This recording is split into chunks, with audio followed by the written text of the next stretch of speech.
হায়রে মানুষ, কত নিষ্ঠুর তুমি, কত নিষ্ঠুর তোমার ব্যবহার। রাস্তার ধারের একটা ফুটপাতের দোকান থেকে এক টুকরো খাবার খাওয়ার কারণে লোকটা তার মাথায় আস্ত একটা সেই জিনিসটা ঢুকিয়ে দিয়েছে ভাই। কুকুরটা ব্যথায় সারা রাত এদিক ওদিক ঘুরতেছিল, যেন কোনো ব্যক্তি তাকে একটু সাহায্য করে। এই দয়ালু ভাইটা তাকে পাশের রেস্কিউ সেন্টারে নিয়ে যায়।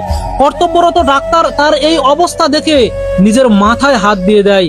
হায়রে মানুষ, তুমি কতটা নিকৃষ্ট হইলে ছোট্ট এই কুকুরের সাথে এমনটা করতে পারো। কর্তব্যরত ডাক্তার তার স্ক্যান করে বলে মাথার ভিতরে অনেকটা পর্যন্ত ঢুকে গিয়েছে। তার মাথা থেকে পশমগুলো কাটিয়ে দেওয়া হয়, এরপরে তাকে ওটির বেডে শুইয়ে দেওয়া হয়। প্রায় 2 ঘন্টা পরিশ্রম করে তার মাথা থেকে এই লোহার অস্ত্রটা বের করতে পারে। আহারে ভাই, কুকুরটা না কতটা জ্বালাই ছিল, কতটা কষ্টে ছিল।